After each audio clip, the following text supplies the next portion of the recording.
Hello everyone, welcome back to my channel. My name is Crystal and today I have my July TBR along with my Horror in 24 ReadAthon TBR for you guys.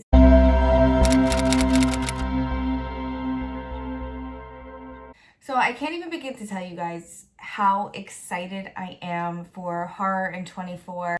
I feel like it's going to be so much fun, and I think a lot of people have been wanting to read more horror lately. I just keep getting that vibe on Bookstagram. I keep getting that vibe on YouTube. I think because we're kind of going through something dark, and a lot of times people kind of reach for the horror aspect during dark times. It's a way to face our fears, and that's what I really love about horror, and that's what made me fall in love with the genre myself, was the fact that I am facing my fear and I have control over that fear because I'm reading it. I'm not actually experiencing it. I'm reading it. So if I start to get spooked out, I can put that book down and I can control that fear. So horror really, that's how it pretty much began for me as a fan. And I am so excited to put that love for genre into a readathon with you guys. And I have such great co-hosts for this readathon, and I just can't wait to tell you guys what I'm reading. So when it comes down to it, I had a really hard time picking things because I just want to read everything on my TBR right now for the Horror in 24 readathon. I feel like 24 days is a really long time for a readathon. We only have 8 prompts for 24 days, so I may add some more to this list, but right now I just have my tentative TBR that goes with the prompts, and then if I add anything else to it, you guys will see that in my wrap-up at the end of the month. But for now, let's just get into the prompts of what I'm going to be reading for Horror in 24. First prompt is read a book with red on the cover, and for that I am going with a classic. The Exorcist by William Peter Blatty. I never read The Exorcist fully. I previously, in older videos, I've explained that I was terrified of this book and I put it down, but I also was much younger when I first picked it up. So now that I kind of desensitized myself by reading a lot more in the horror genre, I think I'm ready to pick this one back up and read it. And it's really such a scary cover, and it says the most terrifying novel ever written. I think it is the perfect book to read for Horror in 24 readathon. I'm pretty sure Carol's reading it as well. I just think this is a great pick to start things off with. And honestly, there's a lot of books that have red on the cover, so if you're having a hard time, stay tuned for my recommendations video. Exorcist, it was made into a movie franchise. It wasn't just one movie, but the first movie was the best one, I just have to say. But I heard that the book is a lot scarier, and from what I've read, from what I remember, it is a lot scarier than the movie. So I can't wait to get into this and freak myself out. The next prompt is read a haunted house or ghost story. For that, I'm going with The Haunted by Ed and Lorraine Warren.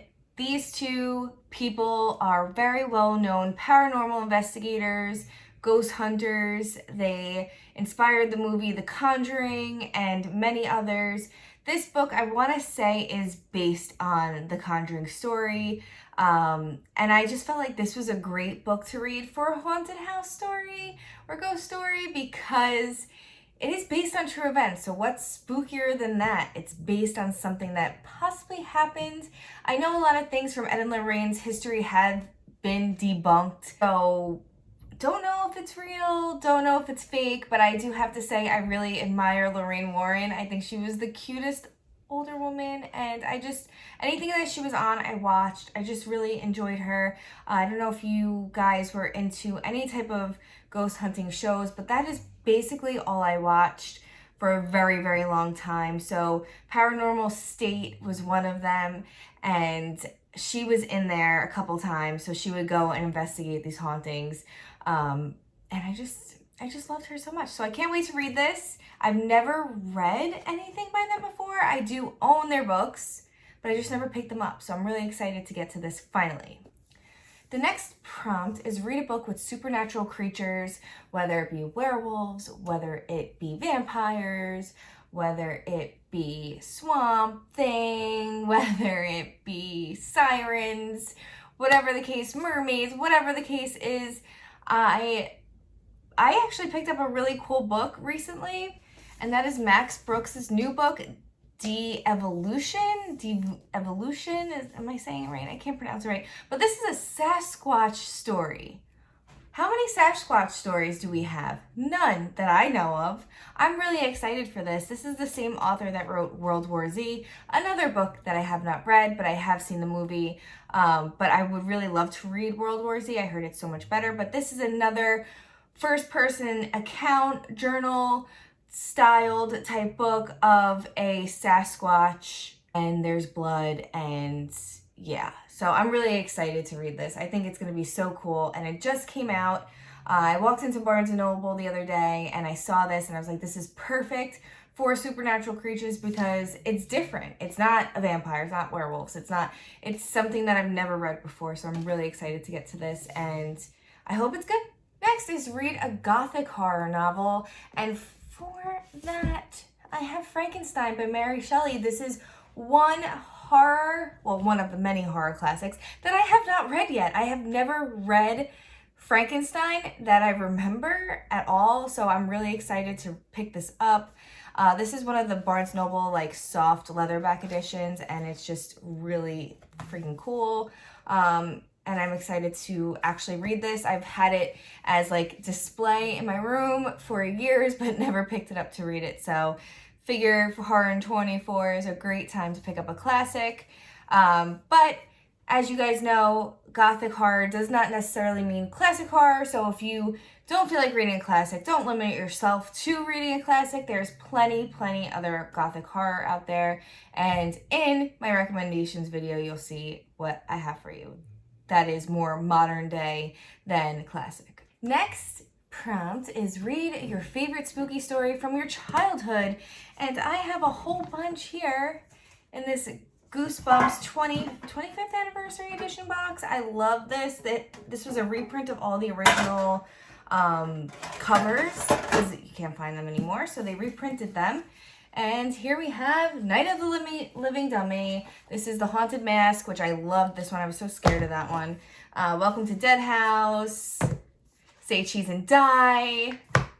And One Day at Horrorland. So I'm going to try to read all of these because I just love Goosebumps. And Goosebumps kind of inspired this readathon a little bit. I was talking to my friend Carol, and I was like, hey, would you be up to do like a Goosebumps readathon kind of thing in the future? Like I had like this like feeling that I wanted to read Goosebumps, and I believe it was like a thunderstorm day, and I was just feeling that like nostalgic vibe of reading something from my childhood. And she was like, yeah, I'm down. Like she's so cool like that. She's always down to do something. My silly ideas of things.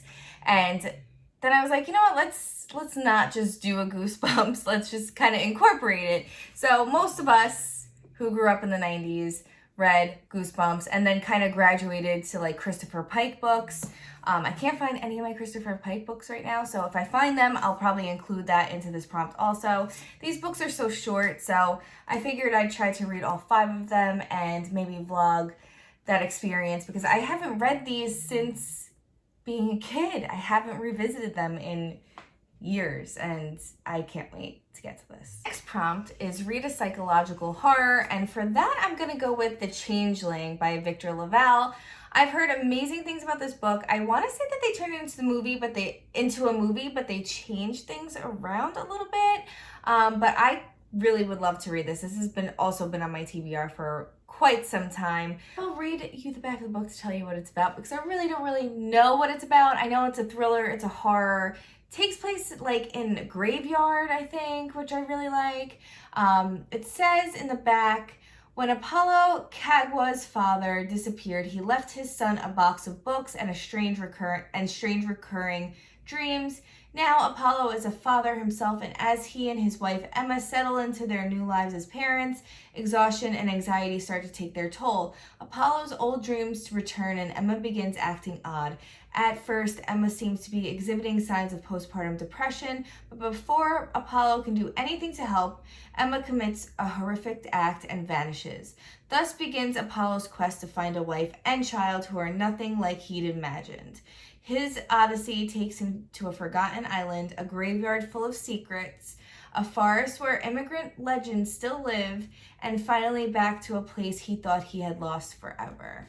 So, I don't know about you, but this book sounds like the perfect book for me. I can't wait to read this, and it's by an author who I really, really admire. He's always on certain horror podcasts that I listen to, along with Tenerife Do, and I just love them two together too. They just have really great banter with each other. But I love listening to them just speak on the horror genre in general, movies, books, comics, and the such, conventions, all of that. So I never read anything from Victor LaValle, but I've been listening to him for quite some time, so I can't wait to read his books. Next prompt is read any horror book that's been on your TBR for a really long time. And I'm going to go with Nightmares and Dreamscapes by Stephen King. This could also work for Red on the Cover, but I have never read this huge ass short story collection from Stephen King. I've heard some are really good, some are really bad in here, but I'd love to make my own opinion on that, and I just love the cover of it. But I've just been in the mood for short stories, and I figured this one would be a great one to start since I've never read any of the stories that are in here. But I heard it's really scary, and sometimes you just need short stories to break things up a bit. Finally, the last prompt is read Survivor Song by Paul Tremblay, which is our group book. So in case you didn't know, that's what we will be reading as a group. And it does fit for some of the challenges. So if you don't feel like doing all the prompts and you're trying to just squeeze this readathon in, you could totally do that.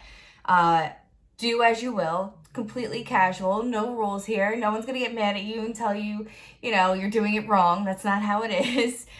So this readathon is going from July 11th to August 3rd, in case you didn't know. And I hope to read a lot of horror. We're also going to be having a live show at the end of the month on July 31st to discuss the things that we read, what we were able to get to, and also discuss Survivor Song. So that will be on my channel, and more details will follow in the future. So just make sure that you're following me on Instagram, because that's where I will be posting majority of the content and most of the information for this readathon if you are interested in participating. We are also going to be having Instagram prompts as well, because it's not a readathon without Instagram prompts. Not everyone is a booktuber, not everyone can participate in the live show, so make sure you're using the hashtag horror in24 so you can keep track of all the things that we'll be posting, and make sure that you're following all of my co-hosts as well. Their channels will be linked down below, and all their information will be found there. One more book on my TBR for this month to finish and get to, and that is another Stephen King, Doohickey. I am reading this for the Constantly Reading Book Club, but I didn't get to it in June, so I started reading it today, which is July 1st, and I'm hoping to get this done this month. So this will be alongside my Horror in 24 readathon, so hopefully I get it done. I hope so. I'm enjoying it. I'm really enjoying it, but I'm coming out of a slump. I'm really excited to be reading, but I'm just coming out of a slump, and I just don't want to fall back into that slump, you know what I mean?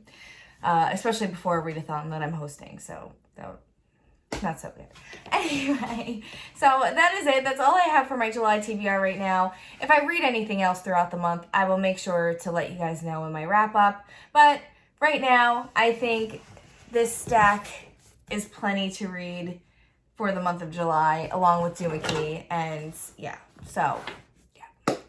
Please link down below in the comments section if you are doing this readathon. I would love to see your TBR, so make sure to link your channels down below. And if you like this video and you want to see more from me, just make sure you like and subscribe, and I'll be talking to you guys soon.